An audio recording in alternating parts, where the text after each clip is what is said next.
Welcome to Heart to Talk, the podcast. I am the host and creator, Theresa Caesar. My intention for this podcast is to deliver to you wisdom, inspiration, and consciousness through solo episodes and conversations amongst insightful people. It is my greatest honor to bring to you talks that come from the heart.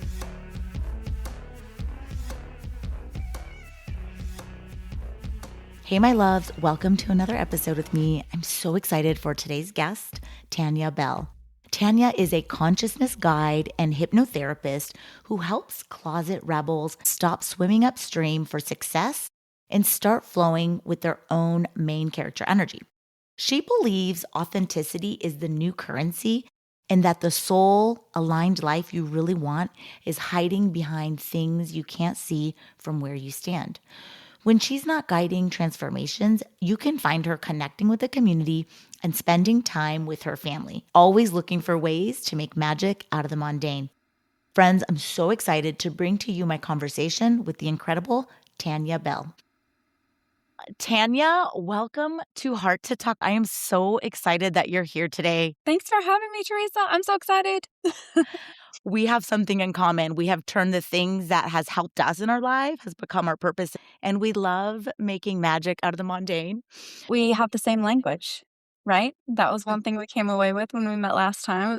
It's not every day that you meet someone that speaks the same language. Yes, I'm like, we speak the same language. Some people might call it woo. We're paving the way. Yes. It's going to be the norm. I love it. But that being said, I would love for you to introduce to the audience who you are, what you do, and then if you can also go into the backstory. Yeah, would love to. Thank you first for having me. I'm so excited to be here. And yeah, I'm Tanya, and I am helping closet rebels stop swimming upstream for success and start flowing with main character energy. I began this whole chapter about 9 years ago when I was a recovery coach at a treatment center in town. And I really loved just being able to guide people on their journey and get them to where they wanted to be, especially people in recovery.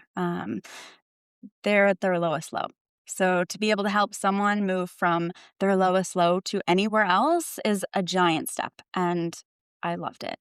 But I was conflicted because when you work in the behavioral health field, you have to follow certain rules and guidelines and use tools and techniques that are only evidence-based. And many of the things that we have to utilize as tools in our tool belt are things that have not all been evidence-based. We're still getting there. And one day, something will happen where they're all maybe going to be looked at and be proven and all the things. But until then, they're not utilized in healthcare and the compliance of healthcare and being able to get treatment that's paid from insurance.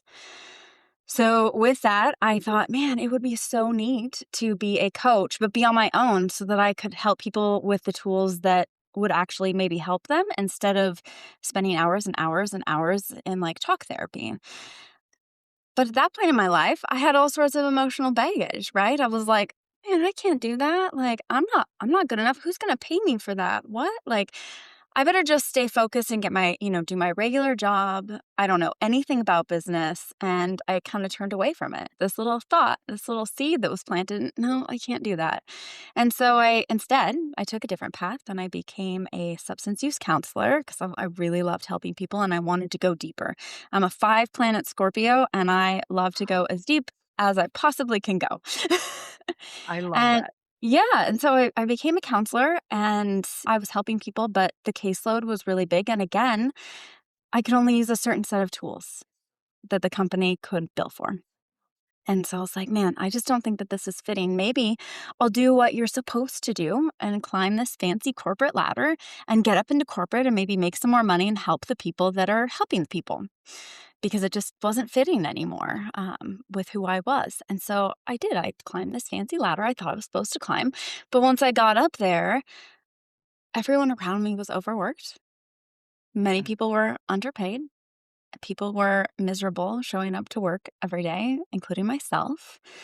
And I was like, man, this is not what I signed up for, but I felt stuck, right?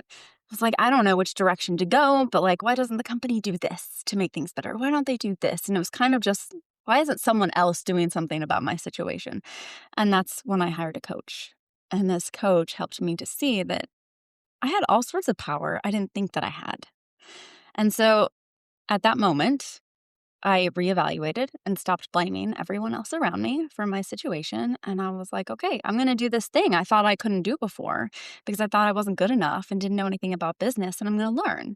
And so I learned hypnotherapy and NLP and muscle testing, all sorts of really cool things, and became certified as life coach. And then I quit my job, quit my corporate job, which was huge because that was all my stability, like the paycheck that comes Yeah. in. So scary. Oh my gosh, that is definitely one thing we both have in common. I remember when we first met and when you introduced yourself and you had the same story, I'm like, oh my gosh, we need to connect because it is scary.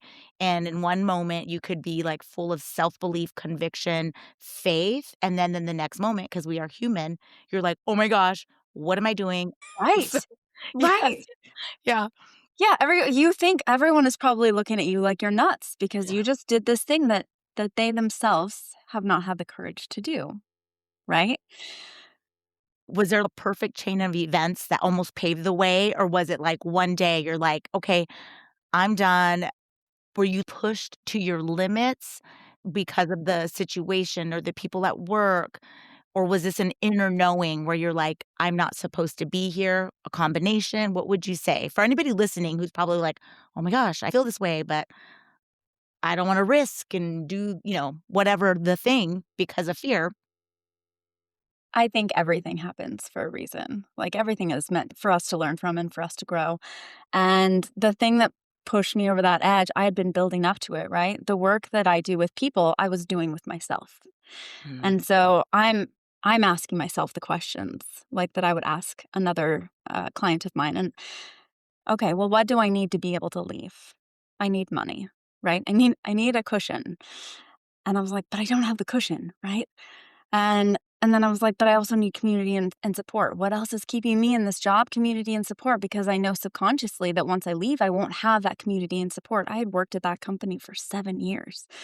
So, I had a group of people like every day. It was, working in this system that I was in. And I was like, okay, well, let me find the community and support. I found the community and support. And I was like, okay, I asked about the money and I was like, oh, shoot, I forgot I had this 401k sitting here. So the money came, right, when I asked. The divine, energetic, whatever timing is like, actually, you do have it. You have the community and support now. I'm like, okay, well, what else is keeping me? Like, why else haven't I pulled the trigger? And it was because I had this fear inside of disappointing others.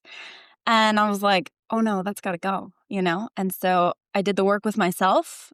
I let that shit go. And it was like 5 or 10 minutes later, I got up and I was walking around and I was like, oh, I'm going to put in my notice tomorrow. Like this whole time, a year and a half of me thinking that I was going to do it and building up and being like, why am I still stuck here? That was the last straw, the last thing that kept me in place. And then I did. I put in my notice that next day. I just love hearing your story over and over because I know that feeling of when you finally have the courage. It's just powerful to follow that inner knowing, and you and I can both claim that we practice what we preach, and Yes. there's nothing like when you step into the unknown, the magic that comes forth, and you help people, right, in that because you do 2 things. You do NLP, and then you do hypnotherapy, which is so cool. Can you Yes. tell us about that type of work, what each of those mean? Yeah. So NLP is modeling successful people's behavior and what it is that they do and using that to be successful in specific things for yourself. It's all about communicating with yourself and with others. And a lot of it is about language, right? So I could say something that was really big for me. Like I said, I had this fear of disappointing others. Well, what is disappointment? Does anyone actually ever sit with what is the definition of disappointment for them? Do you know? Do you know what it is like at your core? Because if you don't, Mm. then you're operating from a reality that you probably created when you were 5, right? Of what disappointment is in your parents. And you're operating that same way. And maybe you've added other definitions to it. But you may have this definition of disappointment that has nothing to do with who you are today, but you're still operating from that definition. And so I think that uh, language is huge Yeah. in how we see the world, how the world sees us, and what actually is happening in our lives. And so that's how NLP is a lot of tools and techniques that successful people have used. But that is one thing that is really interesting to sit and look at, and things can change for you in 5-10 minutes, right? Where That's you're like, oh. incredible. And hypnotherapy, it's all about the subconscious mind, right? And the stories that we tell ourselves and rewiring those at a subconscious level. So I use those tools, but I also have so many more that it's almost difficult to explain, but it's all about helping people write their stories from the inside at the deepest level. I'm just so inspired by your work, and I can't wait to keep learning from you. That being said, what is your mission? My biggest mission is to give people permission to become more of themselves, which is the unraveling of who they thought that they were. I absolutely love that because I can say that I'm still unraveling myself. Thank God we're friends. You can help me. Well, and I think it keeps going, right? As we evolve, we Yeah. learn more and we come at it from different angles and we're like, "Oh, okay. I Yeah, see now." Mhm. that's amazing. Do you feel that you're, like, on purpose? Do you feel like you have found what you were meant to do? I I know that this is a big piece of what I'm meant to do. I know that I am meant to take in life and experience life and express that and help others, and I really just wanna turn people on. And whether it's through coaching or speaking or writing, just helping people realize that life does not have to be so hard. And things Sure. that you think are boring or you're stuck in or you don't like about your life or you're missing connections, like, it does not have to be that way, but you can't see it from where you're standing. I love that. So well said. Okay, for those listening and in the line of work that you do, what would be top 3 tips that someone listening can go in and take some action on? Top 3 tips that you can take action on, I think comes from where you are in your mind and how you think about yourself and the world. And first one, for anyone listening, you are like a literal gift. You are Oh. worthy and deserving and good enough and anything simply because you exist in this world. The universe, creator, God, source, God, whatever it is for you, because it's all energy, right? And everything that is in you is has conspired to put you here for a reason. It was not for nothing. Two, your uniqueness and gifts are meant to be shared with the world, and it's never too late to start. It's never too hard to start. And three, we are living in a time right now where people don't know if what they're doing for a living is actually going to be needed in society in 1, 5, 10 years. And that means that it's even more imperative that you right now take a deep look inside and find the fire inside of your soul that your soul wants to express and do that right now. Don't wait anymore. Those are incredible. And how can this audience find you, follow you, connect, hire you?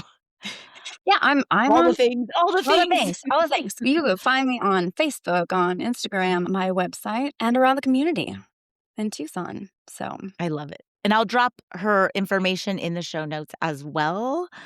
And it's just such a joy. I love your energy. I love the work that you do. NLP and hypnotherapy is just next level.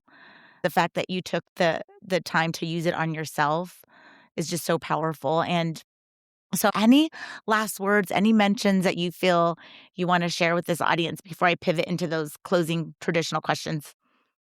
mm, I'm ready for people to turn on and really follow their heart and stop thinking that they need to stay stuck in things that aren't working. I love that. I love that because it is an illusion, right? Yeah. Yeah, and we're I not love taught it. that. We think we're doing the right thing, and then we get stuck, and then we wonder why it's so hard, and it does not have to be hard. Well said, my beautiful Tanya. Okay, Thanks, Theresa. closing questions. The first one, because I love affirmations. That has been the tool that has helped me Yes, affirmation become. game. Yeah. Yes. Well, I want to ask you, what is your favorite affirmation? The mantra is everything is happening for me. I find myself saying this a lot. Everything is happening for me. Mm, And if you learn how to embody this as a practice, your reality can shift in a second. Things outside of my control have shifted just by using this, like immediately, once you really feel it. I love it. Especially true when things are really hard, because it opens up something in your mind where you can start seeing a different path. Beautiful. I love it. Okay. So, next question. What is your favorite book? Girl, this was so hard for me. There's so many. I had a really difficult time with this, but I thought, what book have I read more than once? Ooh, that's a good way. That's a good starting place. Yeah, because I don't usually read things more than once. And this might be surprising, but it was The Giver. The Giver, I read multiple times, and I think that made me question how, as a society, we work and what things are actually real or not, and how just how our society is built, that's why we're in the situation we're in, a big part of it, right? As a collective. And so The Giver, I think, opened up my eyes to, oh, like, this is just the reality we're in. Like, we could have things different, right? And so I think Mm, that was the one I came up with that I read more than once. that's a good one. Thank you for that. Okay. And then the next question. What inspires you, your work, and your creativity? Knowing that everything is changeable, knowing that we are co-creators of our reality, our our perception of things on the outside is really just a projection of what's happening on the inside, and so we are literally creating our world. And knowing that means that we can change what's happening outside of us if we look on the inside and change what's happening within. And I get really excited about that, because that means if there's something you don't like, you can change it. You just got to look inside. Ooh, I love that so much. And then the final question. What are you most proud of? Being a mom. I'm most proud of being a mom.